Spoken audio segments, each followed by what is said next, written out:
Assalamualaikum warahmatullahi wabarakatuh. Salam sejahtera. Shalom. Malam ini jumpa lagi dengan saya, Bung Yandi. Kemudian ada senior Pak Badowo. Kemudian ada Bung Cornelius. Dan tentunya nanti juga hadir Pak Cini. Malam ini kita akan membahas rawannya LPSE terhadap penyimpangan. Tapi sebelum itu, izinkan perkenankan kami setiap awal talkshow akan membaca sebuah puisi.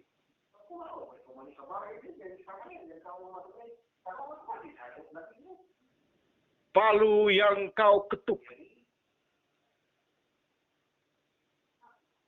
Palu yang kau ketuk, banyak orang mengutuk. Atas tindakan terkutuk, membuat rupa hilang bentuk. Laksana seperti orang mabuk, kau membuat perasaan campur aduk. Di saat eksistensi terpuruk, kau malah mengaduk-aduk. Menikam jiwa menembus rusuk, jeritan sakit tulang meremuk, amarah bangkit merajut amuk. Takkan terobati bila kau tak tunduk. Serasa jiwa terantuk, melihat intrik busuk di lembaran-lembaran buruk, angkara menyeringai tanduk. Angkasa menjelega bertalu geluduk, menggelegak-gelegak halilintar merutuk, kutuk serapah tumpah di dalam waduk, bah meluap banjir kecamuk, karya Panji Buana. Malam ini kita membicarakan tentang LPSE, di mana lembaga ini merupakan lembaga yang sering disebut dengan lembaga lelang online.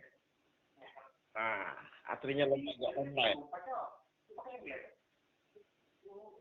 Lembaga ini juga merupakan pelaksana atau pengelola paket lelang. Bukan masuk heret buruh itu. Lembaga ini juga merupakan lembaga yang mengatur dan mengkondisikan agar bisa melaksanakan lelang-lelang pengadaan barang jasa dan proyek pemerintah lainnya.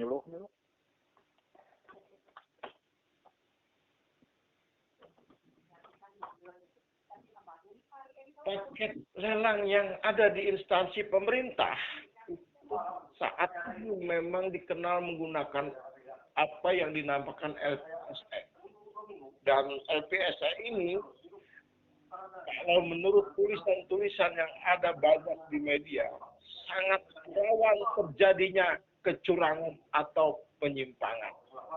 Di mana penyimpangan itu dapat dilakukan baik oleh pengusaha lelang atau panitia pengusaha lelang, di mana kecurangan itu dapat dilakukan oleh pengusaha antar pengusaha, bahkan pengusaha dengan memegang kebijakan.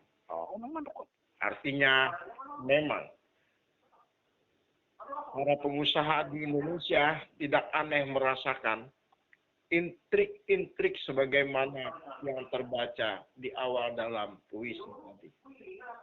Oke, untuk mengetahui lebih banyak tentang LPSE, di sesi pertama kita akan mendengarkan pengantar dulu dari pengamat hukum, dari pengamat politik kita, senior Pak Badowo. Apa sih LPSE ini agar masyarakat semua mengetahui dan apa tujuannya dan apa bagaimana perannya.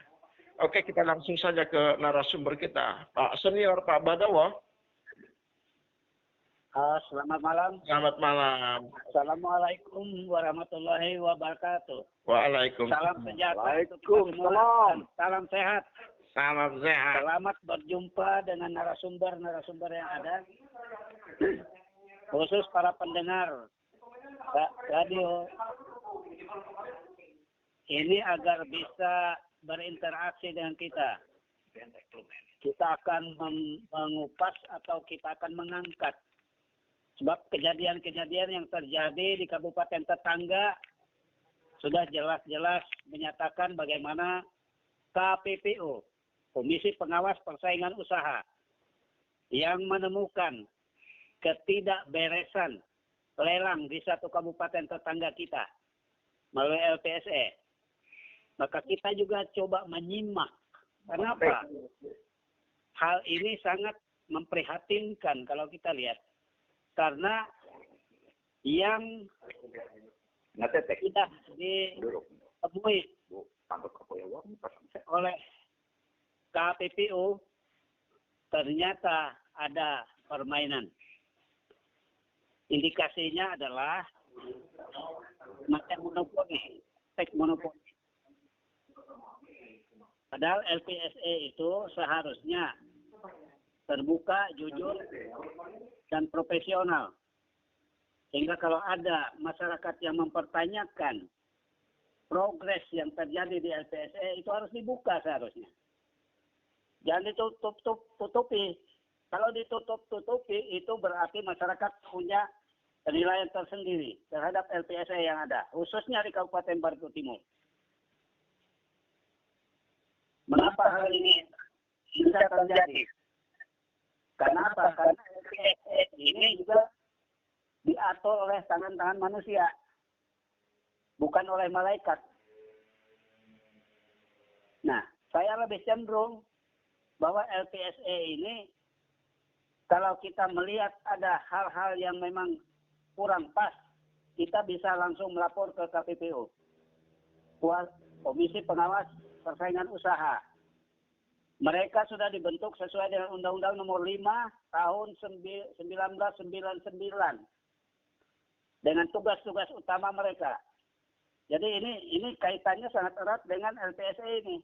Karena untuk mencari di mana titik-titik kelemahan atau titik-titik ketidakberesan di LPSE itu adalah tugas dari KPPU itu sendiri. Saya buka sedikit apa-apa yang kira-kira bisa dilakukan KPPU terhadap LPSE. 1.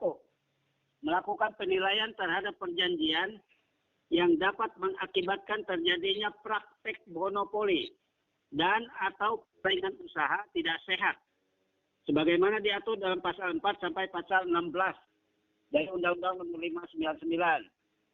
Yang kedua, melakukan penilaian terhadap kegiatan usaha dan atau tindakan pelaku usaha yang dapat mengakibatkan terjadinya praktek monopoli dan atau persaingan usaha yang tidak sehat.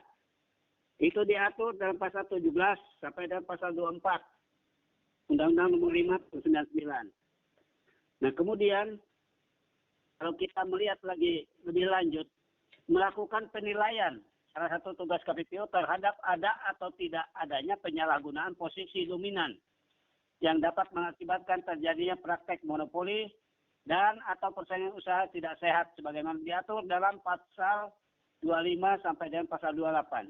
Nah, yang ketiga ini stressing pointnya adalah KPPU menyelidiki dan menilai terhadap posisi dominan yang dapat mengakibatkan terjadinya praktek monopoli. Misalnya, sudah jauh-jauh hari sebelum lelang, si A ini sudah digadang-gadang untuk menjadi pemenang yang mengerjakan proyek X. Nah, di sini kan ada syarat. Lelang itu minimal berapa perusahaan, misalnya 5 atau 3. Ini semua sudah diatur dahulu dengan janji-janji. Tapi ada oknum dari bagaimana pengaturannya? Bagaimana pengkondisian? Sepertinya LPSE, apa sih peran LPSE ini sebenarnya? Gitu loh, maksud kita.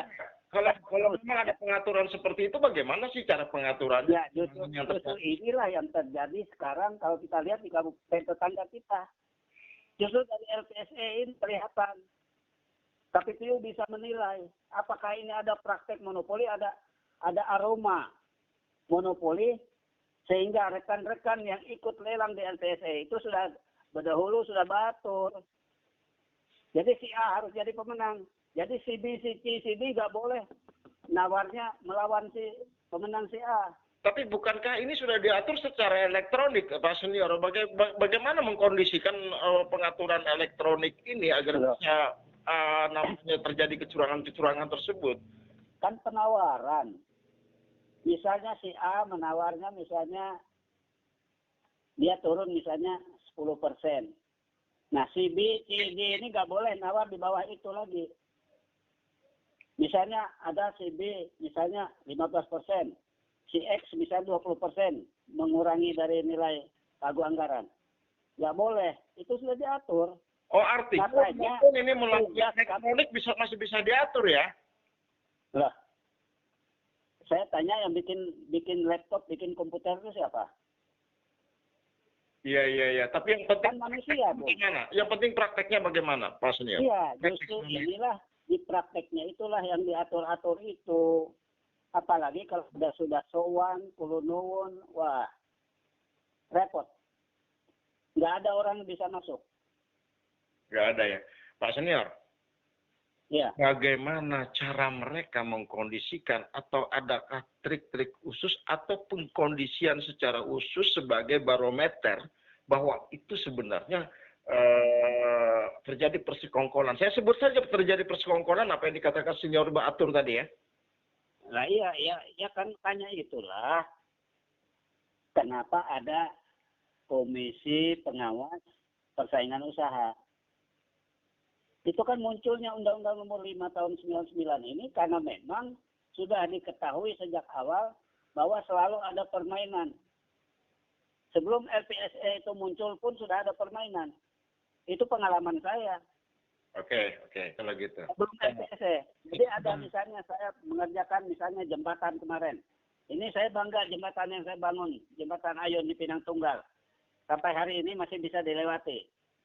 Betul. Itu pagu anggarannya sekitar 550 juta waktu itu. Lalu siapa yang mau masuk? Ada 5 perusahaan. Ya, kita janji. Saya jadi pemenang. Anda boleh masuk ikut lelang. Setuju tidak? Akhirnya setuju. Karena saya juga tidak ganggu punya mereka. Ini kan Baatur. Nah, jadi secara elektronik ini kan dimuat di dalam itu. Apa namanya? Hard disk dan lain sebagainya. Jadi software, segala hardware-nya sudah dimainkan. Oke, kalau begitu apa yang dikemukakan oleh Pak Senior Pak Badowo adalah pengalaman beliau. Ternyata iya. yang kami ketahui tentunya LPSE ini kan sebuah sistem layanan elektronik, begitu kan? Sebuah sistem layanan elektronik yang tentu saja untuk memudahkan, untuk mengefektifkan, ya kan? Baik, kemudian untuk agar terjadinya transparansi, agar menghindari apa yang dinamakan penyimpangan, apa yang dinamakan kecurangan. Ternyata dalam prakteknya, menurut pengalaman senior kita Pak Badowo, itu jauh dari harapan.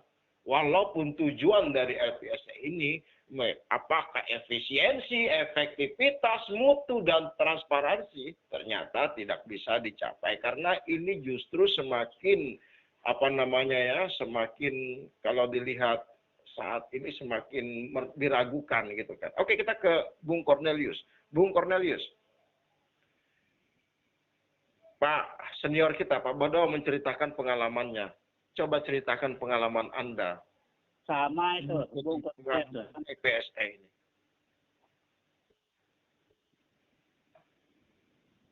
Oh, ternyata Pak Cornelius terjatuh sebentar.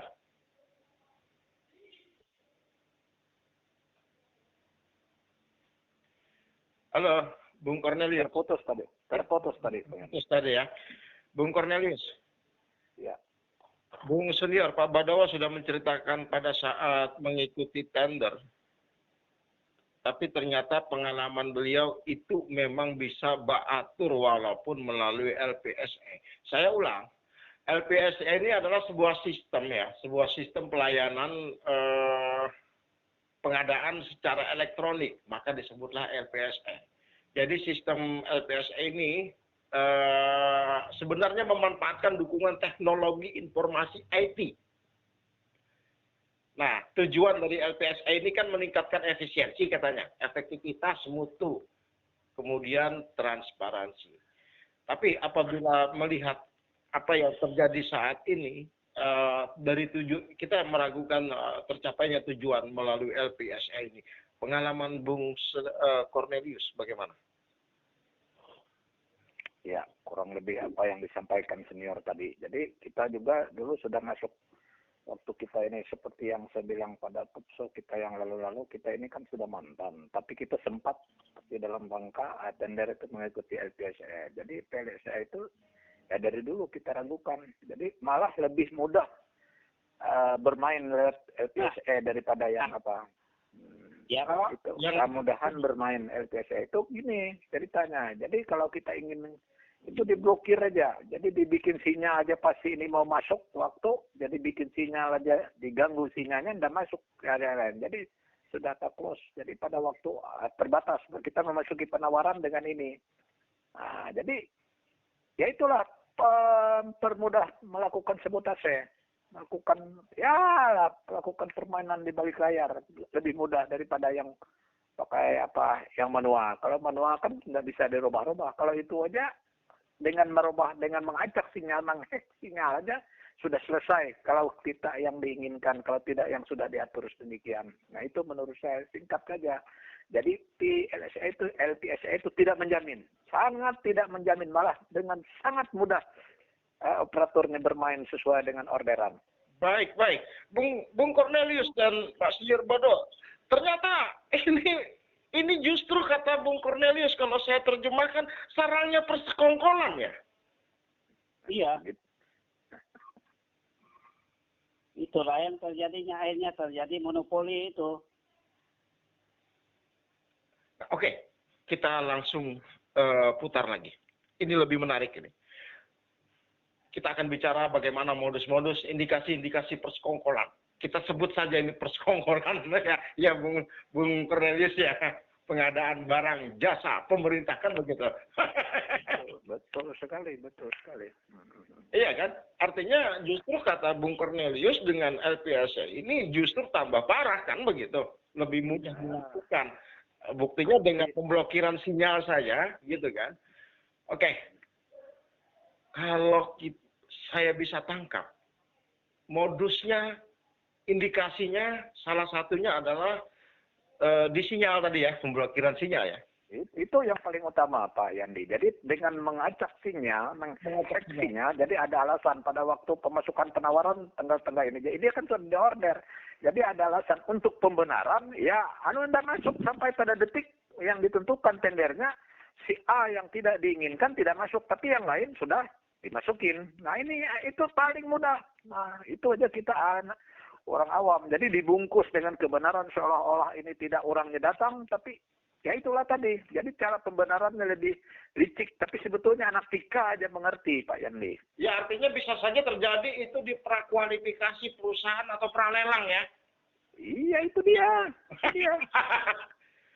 Apakah selain di pemblokiran Pak Senior Pak Badowo, apakah di syarat juga bisa bisa diinikan bahwa ini nanti disyarat ya. Kadang kan harus memenuhi syarat-syarat tertentu jika proyek-proyek tertentu. Apakah Pak Badowo sering mendapat kendala di syarat ini, memenuhi syarat-syarat yang diajukan? Bisa, terutama untuk pekerjaan yang nilainya besar. Yang sudah 500 juta ke atas, apalagi miliar. Jadi kalau si A itu harus jadi pemenang, itu tetap harus jadi pemenang. Jadi yang lain kalau mau bersaing ya, maka dicari kelemahan, titik-titik lemah di mana, di situ disikat. Di situ dimasukkan syarat untuk membatasi ya, agar ini ya. Jadi mereka menjatuhkan lewat tadi seperti Pak Cornelius bilang, oh ini kurang, ini syaratnya ini, padahal itu sudah ada. Tapi waktu tayang keluar. Nah kemudian satu lagi, kalau ini adalah semacam monopoli, ini kan sudah mengatur. Misalnya 6 perusahaan yang ikut lelang, si A yang harus jadi pemenang. Yang lain ini sudah mengikuti aja. Nunut apa yang disampaikan syarat-syarat oleh si A. Ya, tapi embel-embelnya pasti ada P, pasti. Dan yang ikut ngatur itu pasti ada oknum. Ya, siapa lagi oknumnya?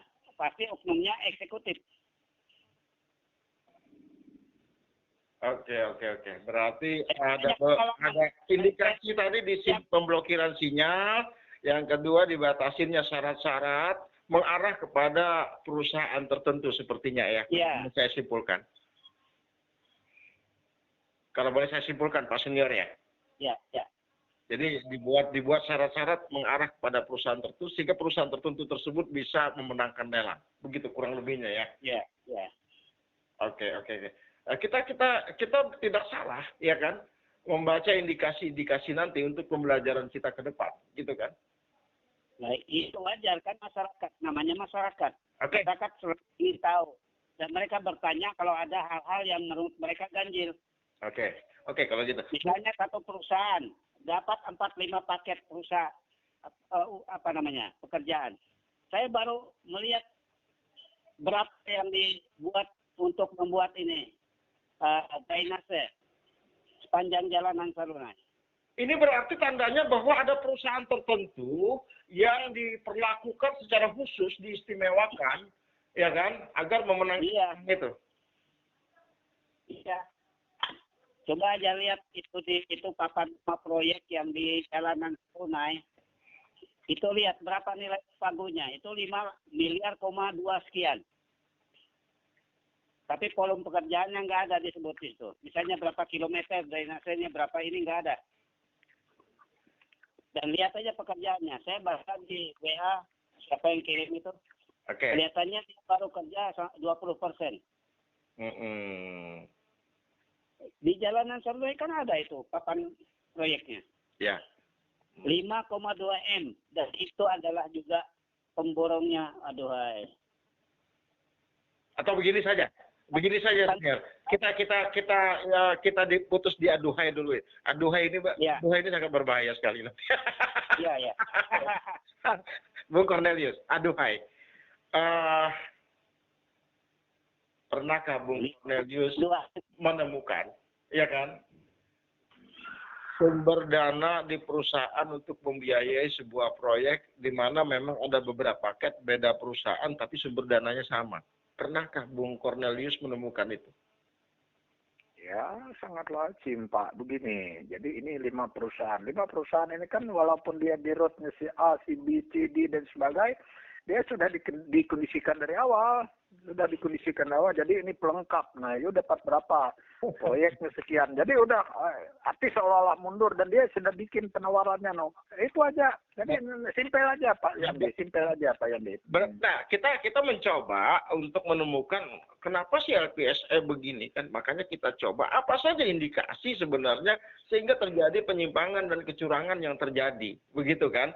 Yang pertama tadi sudah kita bahas, wah ini bisa saja blokir sinyal, yang lain susah masuk gitu kan. Waktunya dibatasin, syarat-syaratnya dibatasin terhadap perusahaan tertentu. Sehingga perusahaan lain sangat sulit memenuhi syarat-syarat tersebut kan begitu.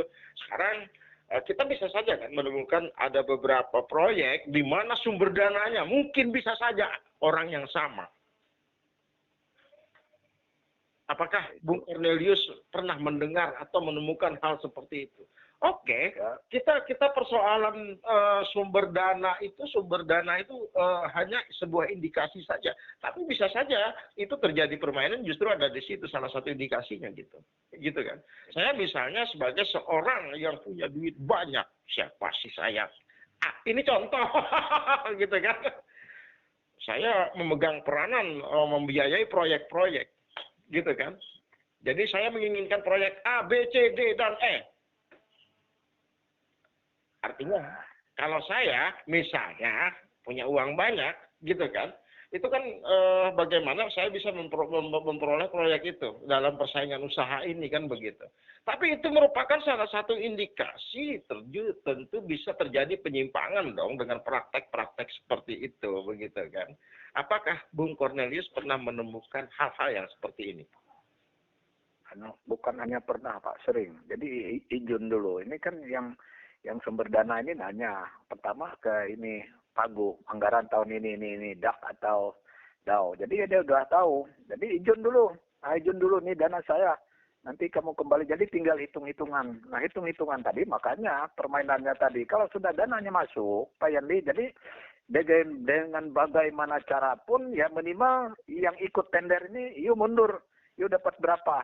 Itu minimal itu kesepakatan. Kalau sudah terjadi katanya istilah dalam tembak menembak, artinya siapa yang berani menurunkan itu ini dan sebagainya. Nah, kalau gitu sudah terjadi ya itu yang kelanan uang banyak ini kan harus punya ini proyeknya misalnya taruhlah 100 miliar. Jadi harus keluar berapa untuk mengijun proyek ini dulu, yang punya uang ini dia keluar uang dulu. Nah, itu pernah, bukan hanya memang begitulah lazimnya. Saya tidak ingin lebih jauh mengarah, tapi saya hanya berdoa. Kalaupun ada, mudah-mudahan itu bukan sumber dana yang datang dari penguasa. Itu saja saya harap ya. Ya dong, datang dari sana kan lebih mudah mengaturnya nanti. Kan kita berdoa boleh dong, ya kan? Ya. Buka berdoa mudah-mudahan, ya kan? Tapi saya tidak lebih jauh ke sana. Cuman saya begitu mendengar pembicaraan Bung Cornelius, saya hanya berdoa. Mudah-mudahan sumber dana seperti itu tidak datang dari penguasa, gitu kan? Mudah-mudahan, amin. Bung, amin. Pak Senior. Ada banyak indikasi sudah kita bicarain. Jika terjadi penyimpangan bisa saja dari yang namanya sinyal diblokir, syarat-syarat ditujukan untuk perusahaan tertentu, gitu kan, atau dibatasin. Kemudian tadi sumber dana yang membiayain proyek, gitu kan. Nah, indikasi-indikasi. Adakah indikasi lain selain ini, misalnya dokumen tender, lelang yang diberikan tidak sama bagi seluruh calon peserta lelang? Apakah pernah menemukan ini?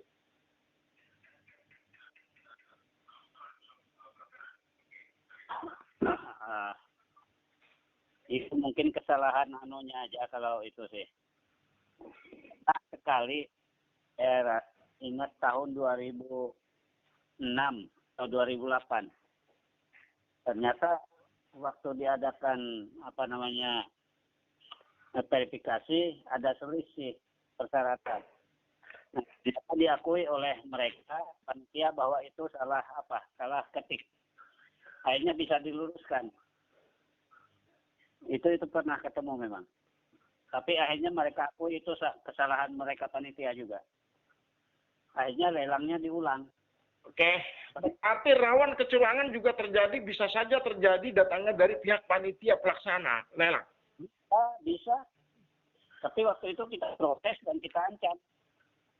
Kita ancam bukan apa-apa. Kita bawa ke jalur hukum. Akhirnya mereka mengakui bahwa itu kesalahan pengetikan.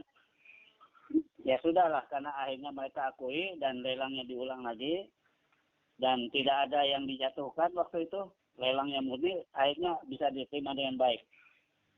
Baik. Tapi bukan itu kan merugikan salah satu, merugikan pihak-pihak lain. Nah, jadi kalau kita lihat LPSE, saya kantornya nggak tahu LPSE di Barito Timur di mana sekarang kantornya. Iya, alamatnya saya. Cari, mulai kemarin.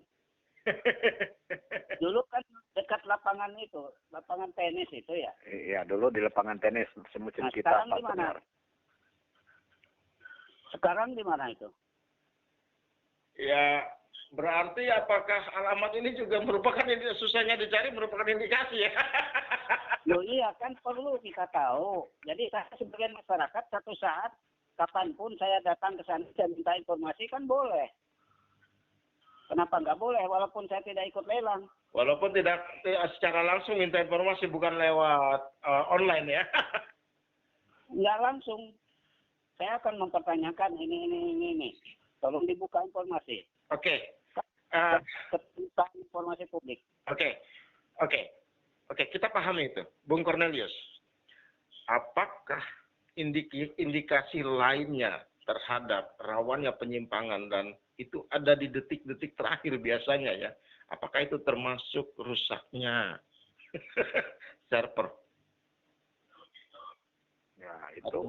Atau kalau gangguan atau mau di maintenance, apakah ya, itu salah satu indikasi? Itu menurut saya itu alasan semata-mata. Anda ada urusan rusak server, sudah mempersiapkan aja. Berarti gagal. Berarti kalau tidak ada alasan kemarin, karena servernya rusak. Nah, itu yang saya bilang tadi, bukan server rusak. Itu memang diacak sinyalnya. Belum pernah di maintenance gitu ya. Kan ini udah siap tanggal detiknya, waktunya. Kan waktu tuh harus ada jam buka, jam masuk, dan sebagainya. Kan ada batasnya. Jadi pada waktu itu tadi, makanya saya bilang tadi, artinya mengacak sinyal, ya istilahnya di-hack. Ada salah satu ini yang di-hack. Jadi seolah-olah rusak. Padahal dia tidak rusak. Tidak rusak. Jadi supaya si A, si B yang tidak diinginkan, yang tidak inden, arti tidak bisa masuk. Udah, karena waktunya lewat. Jadi sudah benar kan sesuai aturan misalnya, sudah sesuai kepres ini kayak yang kepres 80 itu kan, itulah dia yang saya bilang memudahkan tadi dengan satu picik, satu tombol remote, udah selesai. Nah, udah selesai. Satu remote saja yang dipicik tombolnya. Selesai permasalahannya. Lagi-lagi faktor panitia. Jadi begini. Wajar apabila kita sebut mereka aktor bagaimana? Aktor belakang layar yang memiliki peranan penting gitu, mengkondisikan peserta yang diinginkan tampil sebagai pemenang. Apakah begitu? Kalau memang indikasinya mengarah ke panitia, Bung Cornelius. Itu sekali itu yang kejadian yang anaknya Alek Nurdin itu yang baru-baru ini kan nggak bisa satu orang. Jadi minimal dari semua komponen itu, pengguna anggaran apa dan sebagainya, termasuk guru besarnya yang padukanya. Padukanya. Kalau tidak ada instrumen dari paduka, maka penggawa bisa memainkan. Baik, Bung Cornelius, sebentar, Bung Senior. Ya. Di kasus anaknya siapa Nurdin tadi, Alek Nurdin, ada istilah terlibatnya sang paduka. Menurut Bung Senior bagaimana? Loh, itu kan jelas dibongkar oleh KPK. Kan jelas peran-peran bupatinya. Jadi jangan si A si B, langsung aja sebut bupati. Itu kan bisa jadi di Sumatera Selatan.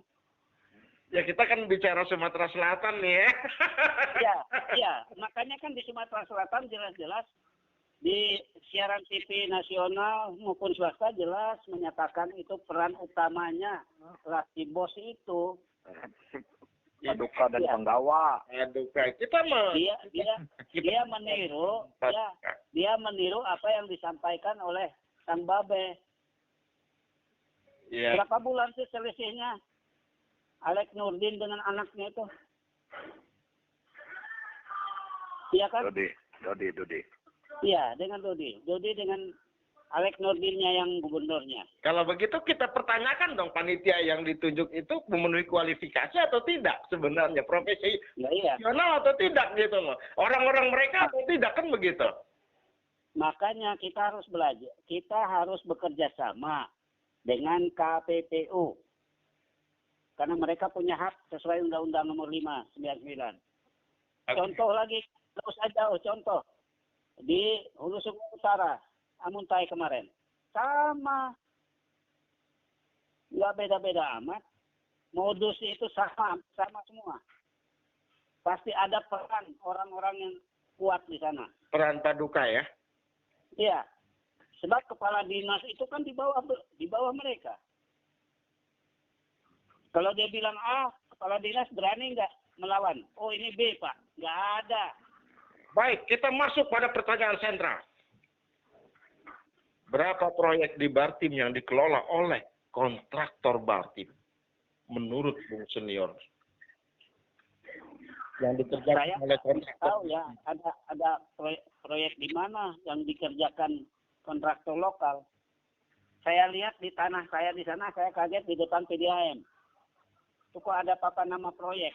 Oke, kalau kita melihat proyek-proyek besar saja dulu. Kolam renang dari kandangan, Mana tahu saya. ya kan? Kolam Kemudian, renangnya aja di mana saya nggak tahu. kemudian yang menurut Bung Senior pertama tadi ada galian drainase, itu juga dari luar. Iya, kalau lihat papan namanya itu Ya. kan, Kalau Bundaran Longgang siapa yang kerjain nih? kalau melihat yang drainase di Jalanan Sarunai kan, itu kan ada. Itu CV Putra Amandit Ya. kalau nggak salah. Kalau jalanan longkang siapa yang kerjain? Mana tahu. Nggak tahu juga, gitu ya. Saya nggak tahu juga bundaran apa, Gunung Perak itu siapa yang bikin. Pasti bukan orang lokal. Bukan orang lokal juga ya. Nggak ada. Yang M ke atas tuh nggak ada orang-orang Bartim. Enggak ada orang kontraktor lokal yang kalaupun ada pinjaman ya. Ya, disewa. Disewa ya. Bung Cornelius, sejauh mana? Sebentar. Itu saya lihat yang di Jalanan Sarunai kan Putra Amandit. Dan saya lihat nilainya, saya jadi cengan-cengan juga 5,2 miliar sekian. Oh, Bung Senior berpengalaman di kontraktor cengang-cengang melihat nilai itu ya. Lah iya, cengan-cengannya apa? Karena kolom-kolom pekerjaan juga nggak ada dicantumkan. Berapa kilometer dan lain sebagainya. Nah, kemudian satu. Kalau saya bangga kalau di situ disebut misalnya di sana kan Putra Amandit. Mohon maaf ya, yang pemilik Putra Amandit. Ini sekedar angan-angan saya. Saya lebih suka kalau di sana ditulis CV itu CV Putra Mabidek. Mabidek, iya. Ya, Putra Mabidek. Oke. Itu jauh lebih bangga. Sudah berapa tahun Senior Bartim mengalami kondisi seperti ini? Ya, Sudah berapa tahun Bartim mengalami kondisi seperti ini? ya kalau kita lihat 10 tahun terakhir, Luar biasa ya. ya terus terang aja. Waktu 10 tahun ke bawah, itu Pak Cornelius juga bikin jalan Berarti tidak ada pembinaan dan apa namanya pengayoman untuk kontraktor Bartim sendiri ya? nggak ada sama sekali. Yang ada apa nih? Yang ada apa ini? Yang ada itu abal-abal semua. Kalau tidak Jadi, ada pembinaan, ada bahasa Bung Paul kemarin ini dibinasakan berarti ya? 10 tahun yang kemarin, asosiasi itu semua hidup, bernapas. Semua bisa bayar pajak dan lain sebagainya. Tapi 10 tahun terakhir, semua asosiasi mangkrak. Kalau tidak bisa bayar pajak berarti tidak ada PAD ya dari kontraktor kita ya untuk bisa menambah pundi-pundi PAD. Bung Cornelius. Sebentar, satu tambahan. Sebenarnya peran Kadin di sini diperlukan kehadirannya. Peran Kadin diperlukan. Itu bukan malaikat, tapi paling tidak Kadin punya peran untuk menyatukan asosiasi-asosiasi yang ada kontraktor di Batu Timur ini. Tapi Kadinnya sendiri mampus. Bagaimana mau bicara kita? Kadinnya dibutuhkan peran dari Kadin ya. Lah iya. Oke. Buat apa ada Kadin? Hanya nama aja Kadin. Baik. Tapi kerja apanya nggak ada, fungsinya nggak jalan. Nah kemudian asosiasi yang ada ini nggak ada yang berani saya ajak rapat, nggak ada yang berani rapat untuk memprotes kebijakan eksekutif. Nggak ada yang berani rapat ya. Kontraktor dan nggak ada. Saya berapa kali ayo kita rapat, saya yang pimpin rapat. Nggak ada yang berani nyaut. Iya. Anjing itu semua ujar macan itu anjing itu ngikut koi. Oke, sebentar. Saya putus dulu sebentar saya putus. Ya. Bung Cornelius. Ya. Apa yang Anda rasakan saat ini? Kehidupan kontraktor di Bartim lokal. Untuk kontraktor lokal. Nggak ada, mampu semua. Arti titik mati suri. Mati suri. Arti ya Saya sama perusahaannya langsung. memberikan sebuah ilustrasi kepada Bung Cornelius. Kata Pak Senior Badawo, ini 10 tahun terakhir, bukan waktu yang singkat. Bukan waktu yang singkat.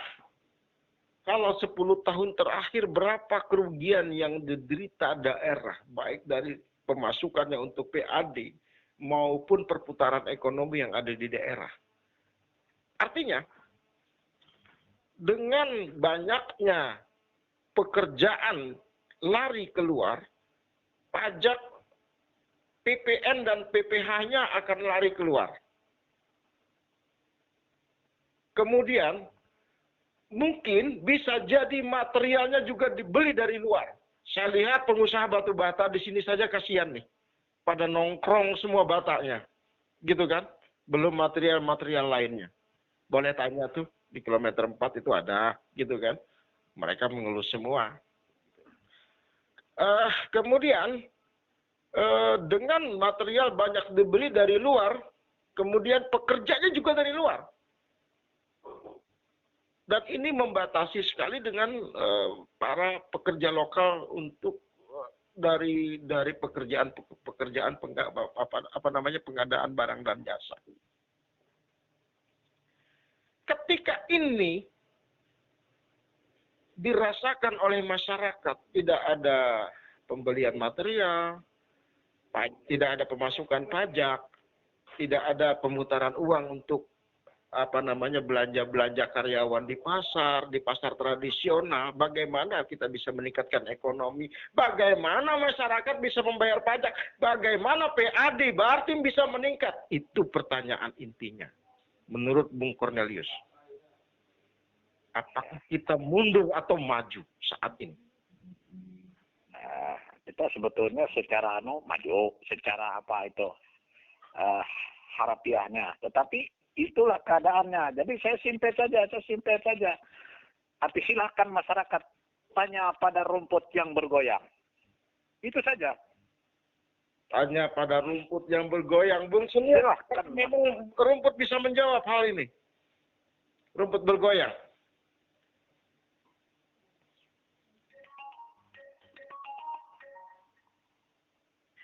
Bung Senior.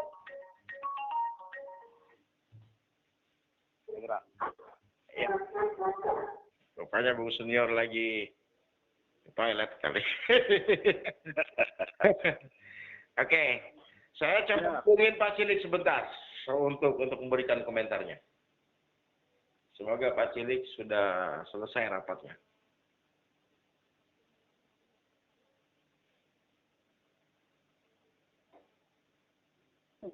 Angkat Kia Selsos atau emas 25 gram, tekan 1, 2, 3, atau 5 untuk berlangganan NSP ini, tarif 9.900 untuk 30 hari. Tekan 5 untuk mengaktifkan NSP ini.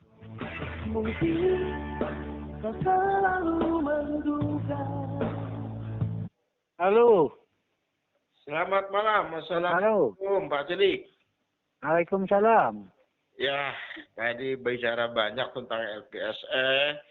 Dari mengantarkan apa sih LPSE itu, kemudian adanya kerawanan penyimpangan LPSE saat ini terjadinya kecurangan-kecurangan, sampai kita temukan indikasi-indikasinya, dan ada banyak faktor atau indikasi yang menimbulkan kecurangan itu, sehingga kita butuh pendapat Pak Cilik untuk ke depan ini LPSE untuk meningkatkan perekonomian di Bartim ini, seharusnya dia punya faktor yang sangat strategis, peran strategis. Apa pendapat Pak Cilik? Ya, istilahnya yang sebaiknya LPSE itu orangnya mandiri kan gitu. Berarti tidak ada pengaruh dari yang lain-lain kan. Satu saya yang bisa petik. Berarti saat ini belum mandiri. Artinya yang sekarang itu kelihatannya LPSE ini masih bisa istilahnya terpengaruh dengan yang lain-lain kan gitu. Baik, terpengaruh dengan yang lain-lain. Kita harapkan betul-betul LPSE ini bekerja sesuai dengan petunjuk teknis mereka dan aturan yang bagaimana kan gitu. Ya, oke. Silakan lanjut, Pak. Ya, ya mudah-mudahan ke depan kita bisa mendapatkan orang-orang yang betul-betul bisa bekerja dengan profesional kan gitu. Betul sekali. Berarti ada dua kata yang saya dapatkan malam ini, Ya, mandiri dan belum profesional. ya artinya kelihatannya seperti itulah. Iya. Karena artinya yang jelas kita melihat pelelangan-pelelangan itu kan seolah-olah seperti diatur. Ya, bukan seperti ini memang diatur. Nah, artinya yang jadi pemenangnya kan orang yang luar terus kan. Orang dalam daerah sudah dapatkan itu kan aneh. Iya. Berarti Andai kata itu bisa bervariasi, saya kira itu sudah bisa kita tebak bahwa mereka itu betul-betul mandiri kan. berarti salah satu faktor dari turunnya perputaran ekonomi di Bartim salah satunya adalah peran LPSE yang tidak memang sesuai tujuannya ya. Sesuai tujuan Ya. kali ini adalah bagaimana bisa meningkatkan Ya, artinya untuk bersaing LPSE kita sehat. Sehingga perputaran ekonomi di Bartim memberikan kesempatan kepada kontraktor Bartim sendiri itu harusnya terbuka peluangnya sehingga perputaran ekonomi bisa ada dari sisi pengadaan barang dan jasa. Kalau tidak ada, berarti tidak ada kalau kontraktor luar pajak keluar, kemudian material bisa dibeli dulu. ya, Pekerjaan artinya itu tergantung kepada yang mengatur kan itu. tergantung dari Karena yang mengatur. apabila itu memang mau diatur istilahnya Barito Timur yang dapat kan kenapa kalau orang luar bisa diatur kalau Barito Timur tidak bisa diatur kan gitu.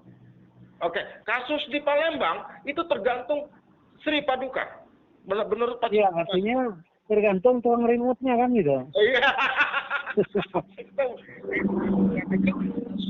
Ini semua tergantung dari Sri Paduka gitu kan menurut Bung Cornelius tadi. Tergantung pada yang pegang remote kan gitu. Yang pegang remote kalau istilah Pak Cilik Bung Cornelius ya, beda sebenarnya tujuannya sama. Oke, kita kembali ke Pak Senior, Pak Badawo.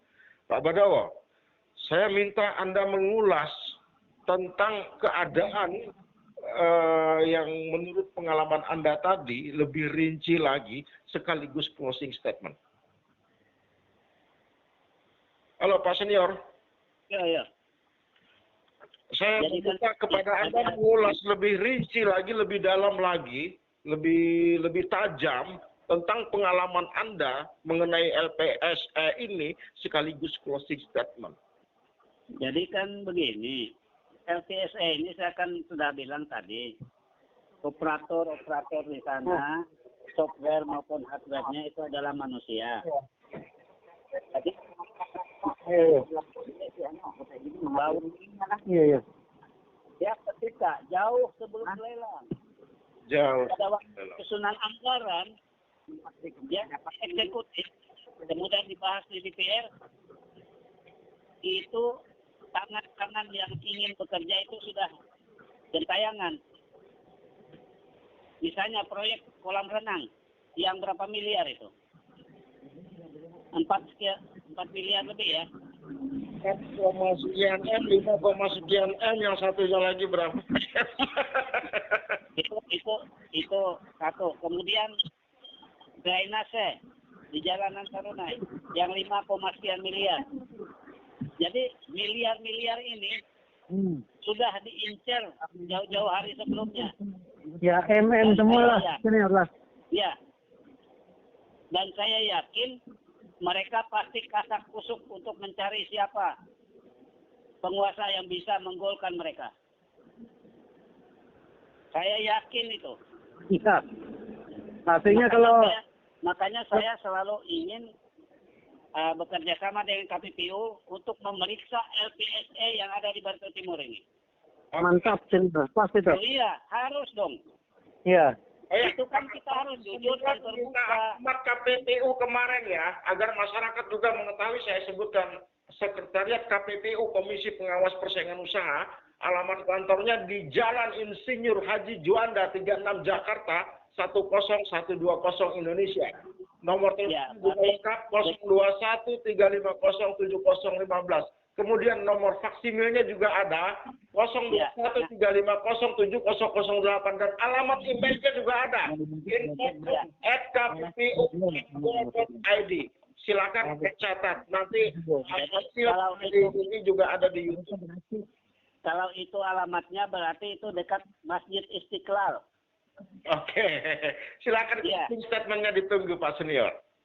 Ya, jadi kan begini, kita tidak mencari salahnya orang, tetapi kalau kita melihat ada hal-hal yang mencurigakan, kita bisa bekerja sama dengan KPPU. Artinya kita curiga. Menelisik, karena tugas mereka sudah sesuai dengan Undang-Undang Nomor 5 tahun 99. Tidak ada yang bisa menghalangi mereka. Kalau ada kecurigaan, terjadinya monopoli. Artinya Bung Senior yang jelas itu kalau kita curiga wajar, asal jangan menuduh kan. Kita tidak menuduh, tapi kita curiga wajar. Iya, wajar saja kan. Silakan mereka yang menelisisnya nanti kan. Ya. Kalau ternyata ada penyimpangan, ya itu urusan mereka sudah kan. Yang jelas kalau ada penyimpangan itu memang tugasnya komisi ini kok, KPPU ini gitu. Iya. Artinya LPSE itu kenapa bisa diatur orang luar dari Bartim yang dapat, kenapa tidak diatur orang Bartim yang dapatkan? Baik, nah kita jadikan closing statement yang ya. Kembali lagi ke soal yang Sumatera Selatan, musim Banyuasin itu. Oke, kalau gitu closing statementnya Pak Senior. Pusatkan dengan nasinya jadi mah. Sudah cukup perinci apa yang dinyatakan Pak Senior. Ini adalah closing statementnya. Saya satu terhadap LPSE, artinya saya terus terang terhadap LPSE ini saya tidak percaya. Tidak percaya, itu closing statementnya. Tidak percaya, itu poin saya. Itu poin. Makanya saya akan menghubungi untuk melakukan penelusuran. Itu wajar ya? Wajar. Baik. Tidak percaya. Kita itu saja. Tidak percaya. Closing saya tidak percaya. Bung Cornelius tadi mengatakan ada Sri Paduka. Terlibatnya Sri Paduka ini sangat menentukan sekali. Boleh Anda kemukakan secara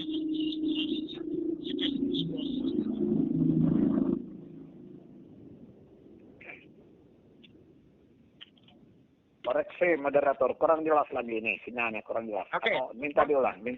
Maksud saya tadi Bung Cornelius ada menyebut istilah Sri Paduka. Kami sangat tertarik sekali dengan istilah ini, di mana keterlibatan Sri Paduka juga sangat menjadi faktor yang sangat dominan. Tolong dipertajam lagi sehingga kalimat Sri Paduka ini bisa ditangkap masyarakat secara jelas sekaligus closing statement. Jadi closing statement saya begini, itu yang terjadi itu tadi tetap kembalinya antara dua, artinya ya sejak dari awal. Jadi karena ini pelajaran sebetulnya itu mungkin seluruh Republik Indonesia Pak terjadi. Makanya saya ulangi kayak kemarin itu, kenapa para paduka itu berjumlah provinsinya berjumlah berapa? 22 provinsi, paduka provinsi. Kabupatennya jumlah 122. Nah, ini membuktikan, survei membuktikan bahwa keterlibatan mereka itu. Nah, jadi justru itu kembali kepada rakyat. Jadi ke depan, kalau ini sudah hampir selesai, hampir artinya biar berbosa kita tetap itu saja. Ya. Jadi untuk ke depan, jadi kita harus hati-hati. Jadi jangan kita melacurkan diri kita dengan harga ACM yang 50.000, yang berapa karena kita artinya lalu selesai 5 tahun. Oke, selesai 10 tahun ke belakang. Melacurkan diri hanya karena 50-100.000. Itu yang bisa. Itu dia titik-titik tertentunya pada akhirnya. Cuma kalau ronde pertama sudah kelihatan jangan sampai 10 tahun, cukup dengan 5 tahun. Tapi karena ACM tadi 50.000, nah sehingga terulanglah itu. Jadi ini secara jujur aja suka tidak suka kita tidak menuduh. Nah, kita tidak menuduh, tapi itulah kenyataan. Jadi mudah-mudahan jangan sampai terjadi di Banten kayak yang di daerah-daerah lain. Closing statementnya sangat menarik. Jadi ke depan kita jangan menjadi pelacur lagi. Untuk pelacur apa tadi namanya, Pak? Pelacur politik lah. Pelacur politik itu jangan menjadi pelacur politik. Oke, ada istilah baru, pelacur politik. Kita ke Pak Cilik, anggota legislator, seorang legislator Bartim. Closing statement-nya ditunggu. Ya, pada intinya begini. Menurut saya LPSE ini belum mandiri kan gitu. Belum mandiri. Ya. Tapi kalau belum mandiri ada campur tangan pihak lain. Ya, yang jelas mungkin itu ada campur tangan pihak lain. Oke. Karena seperti diatur kan. Campur tangan adalah pihak yang mampu masuk ke dalam LPSE ya. Pada intinya kalau dia memang betul-betul mandiri, hasil lelang itu pasti semua orang bisa dapatkan gitu. Bukan orang-orang tertentu yang dapat. Kalau ini kan seperti seolah-olah ada pesanan kan. Pesanan. Oke, closing statement-nya saat ini adalah pesanan. Ya. Oke, kalau begitu cukup Pak Cilik. Artinya kenapa kalau memang mau membela Bartim kenapa tidak dipesan untuk orang Bartim kan gitu? Kalau mau membela Bartim kenapa tidak dipesan untuk orang Bartim? Itulah closing statement dari Pak Cilik. Oke. Iya. Demikian. Kita sudah berada di penghujung waktu talkshow malam ini. Sungguh talkshow yang luar biasa, di mana LPSE memang terjadi rawan kecurangan. Ada banyak faktor dan indikasi yang kita kupas. Yang patut dicurigai kan gitu? Ya sebentar Pak Cilik, kita urai dulu. Ada banyak faktor yang menjadi indikasi. Yang pertama tadi dikemukakan adalah faktor bisa saja terjadinya pemblokiran sinyal. Kemudian ada lagi faktor masalah syarat-syarat yang dibatasi kepada perusahaan tertentu sehingga perusahaan lain itu sangat tidak lolos gitu kan. Yang ketiga adalah faktor waktu, di mana dalam detik-detik terakhir bisa saja informasi yang disampaikan tidak lengkap, kemudian bisa saja terjadi gangguan, bisa saja terjadi kerusakan. Kemudian faktor lainnya adalah faktor dari panitia penyelenggara lelang itu sendiri. Karena mereka itu adalah aktor belakang layar yang memiliki peranan penting, bisa mengkondisikan peserta yang diinginkan tampil sebagai pemenang pada proses lelang tersebut. Hebatnya lagi, peran panitia tersebut sangat halus dan nyaris terdengar. Hal itu sebagai upaya untuk menghilangkan kecurigaan sehingga permainan tetap terlihat fair dan jujur. Sementara di balik itu, panitia bersiasat mengatur strategi. Peserta yang ingin tampil jadi pemenang maka harus sanggup dengan ketentuan yang ada dengan menggunakan jasa-jasa orang tertentu. Wow, kemudian Mas Senior Bodowo sangat jelas mengatakan tidak percaya dengan LPSE. Bung Cornelius sangat jelas mengatakan bahwa ada keterlibatan Sri Paduka. Dan Pak Haji Cilik tentu saja mengatakan dalam pesannya, jika ini untuk orang Bartim, kenapa tidak disampaikan pesan itu untuk orang Bartim? Inilah yang harusnya menjadi pelajaran ke depan. Seperti apa yang dikatakan Bung Cornelius, kita jangan menjadi pelacur politik. Assalamualaikum warahmatullahi wabarakatuh. Salam sejahtera, shalom. Adil Katalino, Bacur Ramin ke surga, Bacengat Kajubata. Harus.